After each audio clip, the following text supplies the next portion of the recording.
Assalamualaikum warahmatullahi wabarakatuh. Jangan lupa dukung channel ini dengan cara menekan tombol subscribe, like dan share, agar banyak orang yang tahu dan bisa menikmati konten ini. Di tengah hiruk-pikuk kota metropolitan, di mana kemacetan dan kesibukan menjadi pemandangan sehari-hari, ada sebuah kisah tentang kekuasaan yang disalahgunakan dan kerendahan hati yang tersembunyi. Ini adalah cerita tentang seorang polisi yang terbiasa bersikap arogan, dan seorang wanita sederhana yang menyimpan rahasia besar di balik jaket hitamnya. Inspektur Rudy adalah polisi lalu lintas yang dikenal tegas, atau lebih tepatnya, arogan. Bagi Rudy, seragam yang ia kenakan bukan sekadar simbol pelayanan, melainkan alat untuk menunjukkan kekuasaannya. Ia seringkali bersikap semena-mena kepada pengendara, terutama mereka yang terlihat biasa dan tidak berdaya. Namun suatu hari, nasib membawanya bertemu dengan seseorang yang akan mengubah hidupnya selamanya. Letnan II Anissa Pratama, seorang anggota Kopassus yang sedang menjalankan tugas menyamar, adalah wanita yang tidak pernah mencari masalah. Namun ketika arogansi Rudy melampaui batas, Anissa tidak punya pilihan selain menunjukkan identitasnya yang sebenarnya. Pertemuan mereka bukan hanya sekadar konflik antara polisi dan pengendara, melainkan sebuah pelajaran berharga tentang arti, tentang kekuasaan, kerendahan hati, dan tanggung jawab. Inilah kisah tentang bagaimana arogansi bisa berujung pada momen memalukan dan bagaimana kerendahan hati justru membawa penghormatan. Sebuah cerita yang mengingatkan kita bahwa kekuasaan adalah amanah, bukan alat untuk menindas. Berikut ini adalah kisah lengkapnya. Selamat mendengarkan dan menikmati. Hari itu cuaca di pusat kota terasa panas dan gerah. Matahari bersinar terik, memantulkan cahayanya ke aspal jalan raya yang padat dengan kendaraan. Suara klakson, deru mesin, dan teriakan pengendara saling bersahutan, menciptakan simfoni khas kemacetan ibu kota. Di tengah keramaian itu, Inspektur Rudy, seorang polisi lalu lintas berusia 40 tahun, berdiri di persimpangan jalan dengan wajah masam. Ia dikenal sebagai polisi yang tegas, atau lebih tepatnya arogan. Bagi Rudy, kekuasaan yang ia miliki sebagai aparat seringkali ia gunakan untuk menekan orang lain, terutama mereka yang terlihat biasa dan tidak berdaya. Rudy mengenakan seragam polisi yang sedikit kusut, dengan topi miring ke samping dan tangan yang memegang buku tilang dengan erat. Matanya yang tajam terus mengawasi setiap kendaraan yang melintas, seolah mencari celah untuk menegur atau menilang. Ia merasa bahwa hari ini adalah hari yang membosankan, dan ia butuh sesuatu untuk menghilangkan kejenuhannya. Tiba-tiba, pandangannya tertuju pada sebuah motor sport berwarna hitam yang melintas dengan lancar di jalur kanan. Pengendaranya adalah seorang wanita bertubuh ramping, mengenakan jaket hitam sederhana dan helm polos tanpa aksesori mencolok. Wanita itu terlihat seperti pengendara biasa, tidak ada yang istimewa. Namun bagi Rudy ini adalah kesempatan untuk menunjukkan wibawanya. Tanpa pikir panjang, Rudy melangkah ke tengah jalan dan menghadang motor tersebut dengan tangan teracung. "Hei Anda, berhenti!" teriaknya dengan suara keras memecah konsentrasi pengendara di sekitarnya. Motor sport itu pun berhenti dengan mulus. Pengendaranya, seorang wanita cantik dengan wajah teduh, membuka helmnya perlahan. Rambut hitamnya yang ikal terurai sebentar sebelum ia menyisirnya dengan tangan. Wanita itu memandang Rudy dengan tatapan tenang, seolah tidak terpengaruh oleh sikap arogannya. "Ada masalah, Pak?" tanya wanita itu dengan suara lembut namun tegas. Rudy, yang sudah terbiasa dengan sikapnya yang intimidatif, langsung membalas dengan nada tinggi. "Anda melanggar aturan. Lihat itu, marka jalan jelas-jelas, dilarang untuk motor. Ini tilang, tidak bisa nego." Wanita itu mengerutkan kening seolah mencerna apa yang baru saja dikatakan Rudy. "Maaf Pak, saya yakin saya tidak melanggar marka jalan. Saya selalu memperhatikan rambu-rambu lalu lintas," jawabnya dengan sopan. Namun Rudy sama sekali tidak mendengarkan. Ia sudah memutuskan untuk menilang wanita itu, dan tidak ada alasan yang bisa mengubah pikirannya. "Jangan banyak alasan, Anda ini pengendara yang tidak disiplin. Sudah, serahkan SIM dan STNK-nya. Bentaknya sambil mengacungkan buku tilang. Beberapa pengendara yang melihat kejadian itu mulai berhenti dan memperhatikan. Ada yang menggelengkan kepala, Ada juga yang berbisik-bisik tentang sikap Rudy yang terlalu berlebihan. Namun, tidak ada yang berani menegur polisi itu secara langsung. Wanita itu mengambil napas dalam-dalam seolah mencoba menahan emosinya. "Baiklah, Pak. Jika itu prosedurnya, saya akan mengikutinya," ujarnya dengan tetap tenang. Ia kemudian merogoh saku jaketnya dan mengeluarkan dompet kecil. Rudy tersenyum, puas merasa bahwa sekali lagi ia berhasil menang atas pengendara yang ia anggap lemah. Namun ia tidak menyadari bahwa wanita yang ia hadapi bukanlah orang sembarangan. Di balik jaket hitam sederhana itu tersimpan rahasia besar yang akan mengubah segalanya. Setelah wanita itu mengeluarkan dompetnya, suasana di sekitar persimpangan jalan semakin tegang. Beberapa pengendara yang terjebak kemacetan mulai memperhatikan dengan penasaran. Mereka melihat seorang polisi dengan sikap arogan menghadapi seorang wanita cantik yang terlihat tenang. Beberapa orang bahkan mulai merekam kejadian itu dengan ponsel mereka, merasa bahwa ini adalah momen yang layak dibagikan. Rudy, tanpa merasa bersalah, terus mempertahankan sikapnya yang keras. Ia mengambil buku tilang dari saku seragamnya dan mulai menulis dengan cepat seolah ingin menyelesaikan masalah ini secepat mungkin. "Nama?" tanyanya singkat, tanpa menatap wanita itu. "Anissa Pratama," jawab wanita itu dengan suara tenang, meskipun ada sedikit ketegangan di balik nada bicaranya. Rudy mencatat nama itu dengan acuh. "SIM dan STNK-nya mana?" "Cepat, saya tidak punya waktu banyak," bentaknya lagi, kali ini dengan nada yang lebih tinggi.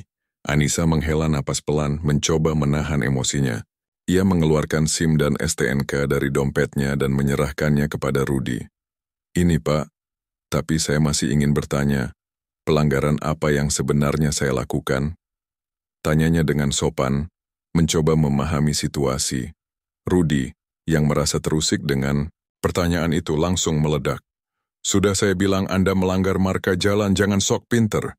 Anda ini pengendara yang tidak tahu aturan, makanya jalanan jadi semrawut," teriaknya, membuat beberapa orang di sekitar mereka terkejut. Anissa memandang Rudy dengan tatapan tajam, namun tetap menjaga ketenangannya. "Saya yakin saya tidak melanggar marka jalan, Pak. Saya selalu memperhatikan rambu-rambu lalu lintas. Mungkin ada kesalahpahaman di sini," ujarnya dengan tegas. Namun Rudy sama sekali tidak mendengarkan. Ia sudah memutuskan bahwa Anissa bersalah dan tidak ada alasan yang bisa mengubah pikirannya. "Jangan banyak alasan, Anda ini cuma pengendara biasa yang tidak tahu aturan. Sudah, terima saja tilang ini dan jangan buang-buang waktu saya," bentaknya lagi, kali ini dengan suara yang lebih keras dan penuh emosi. Beberapa pengendara yang melihat kejadian itu mulai merasa tidak nyaman. Seorang pria paruh baya yang berdiri di dekat mereka mencoba menengahi. "Pak, mungkin baiknya kita tenang dulu. Ini kan bisa diselesaikan dengan baik-baik," katanya dengan hati-hati. Namun Rudy langsung memotongnya. "Ini bukan urusan Anda, jangan ikut campur," teriaknya, membuat pria itu mundur dengan wajah kesal. Anissa yang melihat situasi semakin memanas memutuskan untuk mengambil langkah tegas. Ia mengeluarkan sebuah kartu identitas dari saku jaketnya dan menyerahkannya kepada Rudy. "Baiklah, kalau begitu, silakan lihat ini, Pak," ujarnya dengan nada yang lebih tegas. Rudy, yang masih dalam keadaan emosi, mengambil kartu itu dengan kasar. Namun begitu matanya membaca tulisan di kartu tersebut, wajahnya langsung berubah pucat. Kartu itu adalah identitas resmi Kopassus, dan tertulis jelas nama wanita itu, Letnan II Anissa Pratama. "Anissa Pratama. Kopassus?" gumam Rudy dengan suara gemetar, seolah tidak percaya dengan apa yang baru saja ia baca. Anissa memandang Rudy dengan tatapan dingin. "Ya, Pak. Saya sedang dalam tugas menyamar, tapi saya tidak menyangka akan diperlakukan seperti ini oleh seorang polisi," ujarnya dengan nada yang tetap tenang namun penuh makna. Rudy langsung merasa kecil. Ia menyadari betapa besar kesalahannya. "Maaf, Bu. Saya tidak tahu," ujarnya dengan suara terbata-bata, seolah kehilangan semua keberanian yang ia tunjukkan sebelumnya. Anissa hanya mengangguk. "Saya harap ini menjadi pelajaran untuk Anda. Sebagai aparat kita harus melayani masyarakat dengan baik, bukan malah merendahkan mereka. Suasana di persimpangan jalan itu seketika berubah. Udara yang sebelumnya dipenuhi dengan teriakan dan ketegangan, kini menjadi hening sejenak. Rudy, yang masih memegang kartu identitas Anissa, terlihat seperti patung yang membeku. Matanya menatap kartu itu dengan pandangan kosong, seolah tidak percaya dengan apa yang baru saja ia baca. Letnan 2 Anissa Pratama, Kopassus. Tulisan itu terpampang jelas di depan matanya, dan setiap kata seolah menusuk hati nuraninya yang selama ini tertutup oleh arogansi. Anissa Pratama, Kopassus? Gumam Rudy dengan suara gemetar, seolah mencoba memastikan bahwa ini bukanlah mimpi buruk. Anissa, yang masih berdiri dengan tenang, memandang Rudy dengan tatapan tajam namun tetap terkendali. Ya Pak, saya sedang dalam tugas menyamar, tapi saya tidak menyangka akan diperlakukan seperti ini oleh seorang polisi. Ujarnya dengan nada yang tetap tenang, namun penuh makna. Rudy merasa seperti ditampar oleh realitas. Ia yang selama ini merasa berkuasa dan superior, kini justru merasa kecil di hadapan seorang wanita yang ia anggap remeh. Tangannya gemetar memegang kartu identitas itu, dan keringat dingin mulai mengucur di pelipisnya.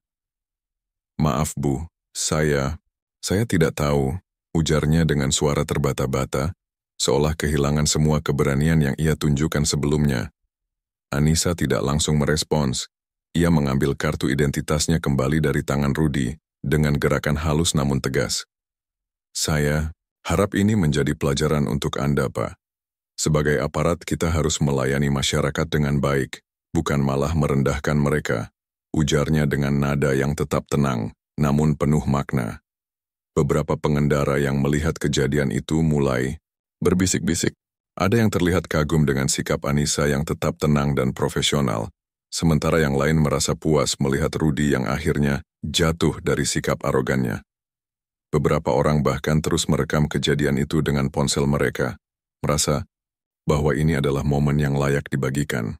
Rudy, yang masih dalam keadaan syok, mencoba mencari kata-kata untuk membela diri. Saya hanya menjalankan tugas, Bu. Saya tidak bermaksud, ujarnya, namun suaranya terputus oleh pandangan tajam Anissa. Menjalankan tugas itu tidak berarti Anda bisa bersikap semena-mena, Pak.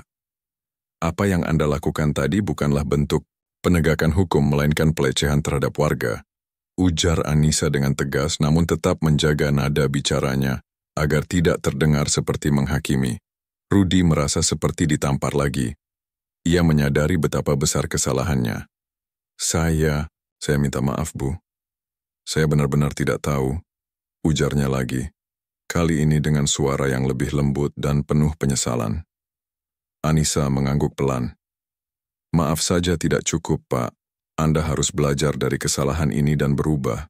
Sebagai aparat, kita adalah pelayan masyarakat, bukan penguasa yang bisa bertindak semau sendiri. Rudy hanya bisa mengangguk, tidak tahu harus berkata apa lagi. Ia merasa seperti baru saja dihantam oleh realitas yang selama ini ia abaikan. Di sekelilingnya, suara bisikan dan gumaman orang-orang semakin keras, seolah menambah beban di pundaknya. Anissa, yang melihat Rudy sudah cukup dihukum oleh situasi ini, memutuskan untuk mengakhiri percakapan. Saya harap ini menjadi pelajaran berharga untuk Anda, Pak. Sekarang izinkan saya melanjutkan perjalanan saya. Ujarnya dengan sopan sebelum mengenakan helmnya kembali. Rudy hanya bisa mengangguk lagi, tidak berani berkata apa-apa. Ia menonton. Anissa menaiki motor sportnya dan melaju dengan lancar, meninggalkan dirinya yang masih berdiri terpaku di tengah jalan. Setelah Anissa melaju meninggalkan lokasi, Rudy masih berdiri terpaku di tengah jalan. Rasanya seperti seluruh dunia berputar di sekelilingnya, dan ia tidak bisa bergerak. Suara klakson kendaraan yang mulai ramai lagi seolah menggema di telinganya, namun ia tidak bisa merespons. Pikirannya dipenuhi oleh rasa malu, penyesalan, dan ketakutan akan konsekuensi yang mungkin ia hadapi. Beberapa pengendara yang melihat kejadian itu mulai berkomentar, "Nah, itu dia akibatnya kalau sok jagoan," ujar seorang pria dengan suara keras, disambut tawa kecil dari orang-orang di sekitarnya. Polisi sekarang memang suka semena-mena, untung ada yang berani melawan, tambah seorang wanita paruh baya sambil menggelengkan kepala.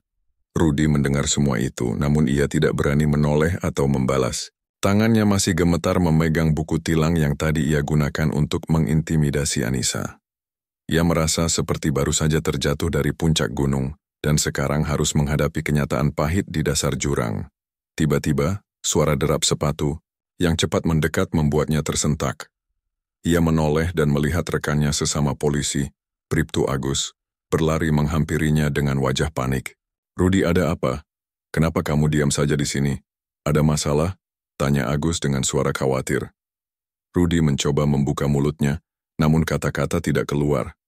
Ia hanya bisa menggelengkan kepala pelan, matanya kosong dan penuh penyesalan. Agus, yang melihat kondisi Rudi, semakin khawatir. "Kamu kenapa? Kamu kelihatan pucat sekali. Ada apa, Rudi?" tanyanya lagi, kali ini dengan nada yang lebih tegas. Rudi akhirnya menghela napas dalam-dalam, mencoba mengumpulkan keberanian untuk berbicara. Aku baru saja membuat kesalahan besar, Agus," ujarnya dengan suara serak, hampir seperti bisikan. Agus mengerutkan kening. "Kesalahan? Apa yang terjadi?" tanyanya, matanya penuh pertanyaan. Rudi menceritakan kejadian tadi dengan suara terbata-bata. Bagaimana ia menilang seorang wanita yang ternyata adalah anggota Kopassus. Bagaimana ia bersikap arogan dan menghina wanita itu, dan bagaimana akhirnya ia merasa sangat malu dan kecil di hadapannya. Agus mendengarkan dengan serius, dan semakin lama wajahnya semakin pucat. "Rudi, kamu tahu apa konsekuensinya kalau ini sampai diketahui atasan kita?" tanya Agus dengan suara tegang. "Ini bukan cuma masalah tilang, ini masalah pelecehan wewenang. Kamu bisa dihukum berat." Rudi mengangguk pelan, matanya mulai berkaca-kaca. "Aku tahu, Agus. Aku tahu aku salah. Aku tidak tahu harus bagaimana lagi," ujarnya dengan suara penuh penyesalan. Agus menghela napas, mencoba menenangkan dirinya sendiri. "Kita harus melaporkan ini ke atasan, Rudi. Tidak ada jalan lain. Kalau kita tutup-tutupi malah bisa lebih parah." Rudi mengangguk lagi, namun hatinya semakin berat. Ia tahu bahwa laporan ini akan menghancurkan karirnya, namun ia juga sadar bahwa ia tidak punya pilihan lain. Aku minta maaf, Agus. Aku sudah mengecewakan kalian semua," ujarnya dengan suara hampir seperti tangisan. Agus memandang Rudi dengan tatapan yang bercampur antara marah dan kasihan. "Kamu memang salah besar, Rudi. Tapi yang penting sekarang adalah bagaimana kamu bertanggung jawab atas kesalahanmu. Ayo, kita ke kantor sekarang juga." Rudi mengangguk pelan, dan dengan langkah berat, ia mengikuti Agus menuju kantor polisi terdekat. Sepanjang perjalanan ia merasa seperti seluruh mata orang-orang di sekitarnya menatapnya dengan penuh penghakiman. Ia merasa seperti orang yang paling hina di dunia. Kejadian di persimpangan jalan itu tidak berhenti begitu saja. Tanpa disadari oleh Rudi dan Agus, beberapa pengendara yang menyaksikan insiden tersebut telah merekam seluruh kejadian dengan ponsel mereka. Video itu dengan cepat menyebar di media sosial, dibagikan dari satu akun ke akun lain, dan dalam hitungan jam menjadi viral. Judul-judul seperti "Viral, polisi arogan nangis minta maaf setelah menilang anggota Kopassus yang menyamar," atau "Momen malu, polisi ini dihukum atasannya setelah menghina wanita Kopassus" membanjiri lini masa. Netizen ramai-ramai berkomentar, ada yang mengutuk sikap Rudi, ada juga yang memuji ketenangan dan profesionalisme Anissa. Video itu pertama kali diunggah oleh seorang pengendara bernama Andi, yang kebetulan sedang terjebak macet di lokasi kejadian. Ia mengunggahnya di platform media sosial dengan caption, "Ini baru namanya karma. Polisi arogan ketemu batu sandungan. Salut sama si wanita Kopassus yang tetap tenang dan profesional. Semoga ini jadi pelajaran buat semua aparat." Dalam waktu singkat, video itu mendapatkan ribuan like, share, dan komentar. Netizen ramai-ramai membagikan pendapat mereka. "Ini polisi kok bisa searogan itu ya? Untung ada yang berani melawan.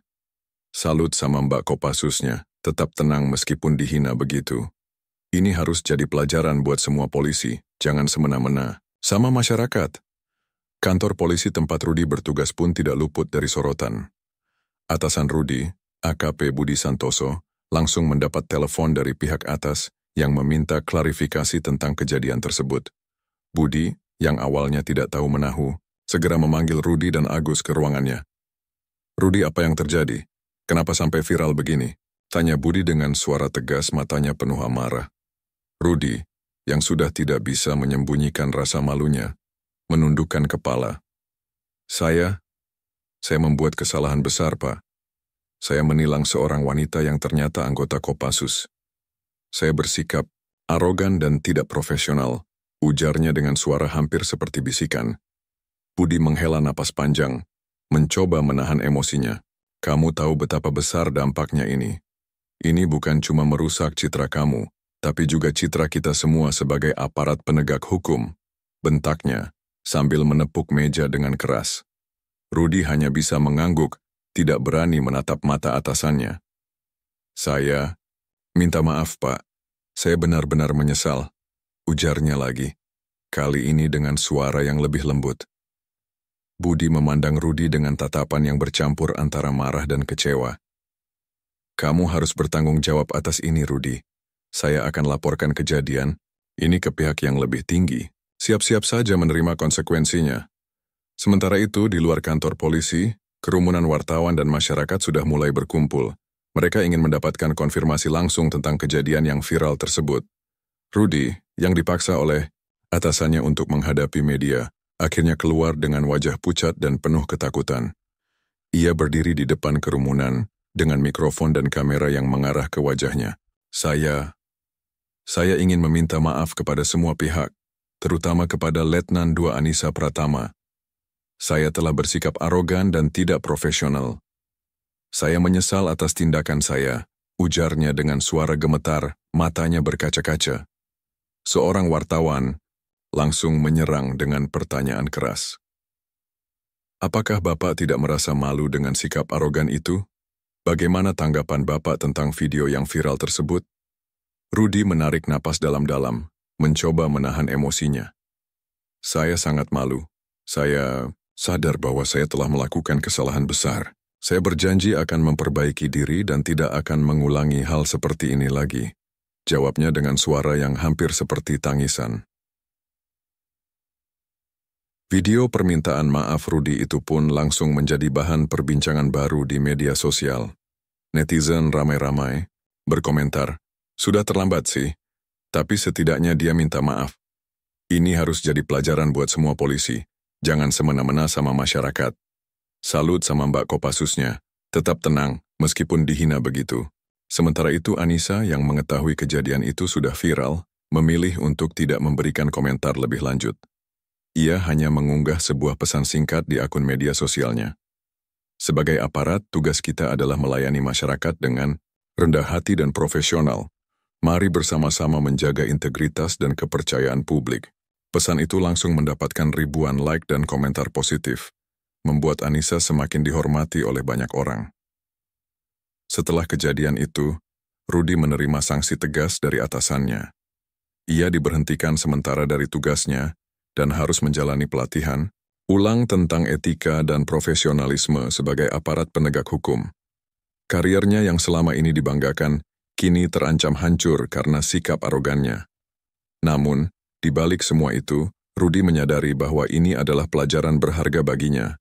Ia berjanji akan berubah dan menjadi polisi yang lebih baik, lebih rendah hati, dan lebih menghormati masyarakat.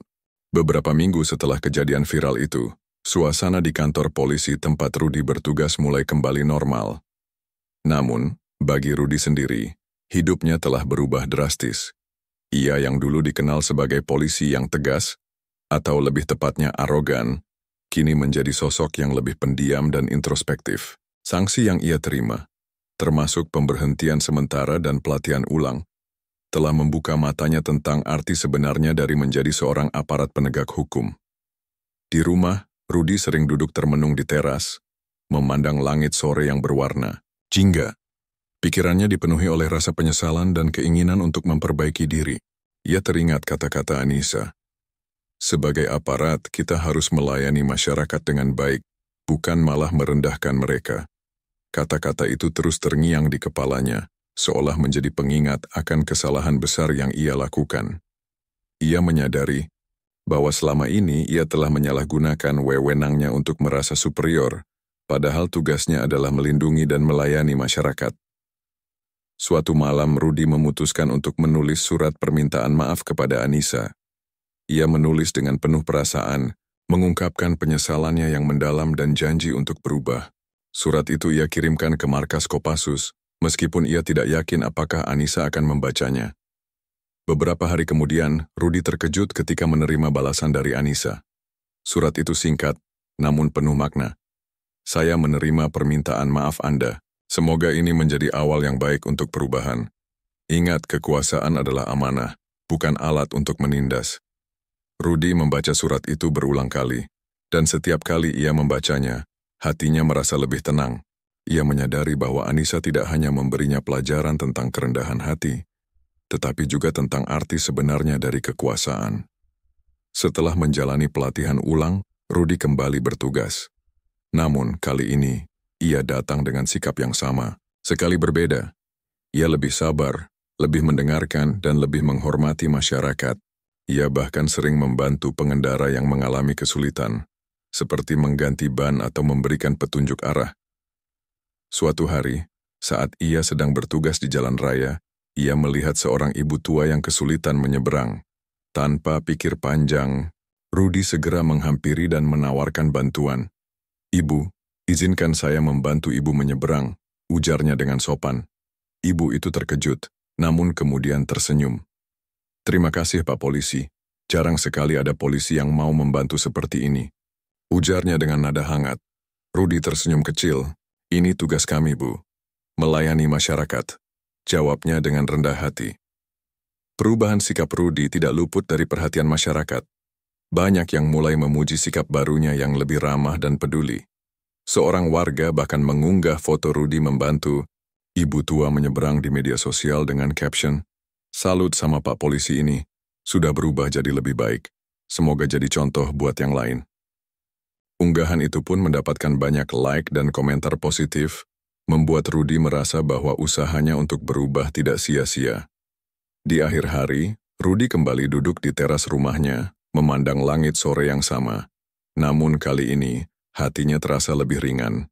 Ia menyadari bahwa kesalahan yang ia lakukan telah memberinya pelajaran berharga tentang arti kerendahan hati dan tanggung jawab.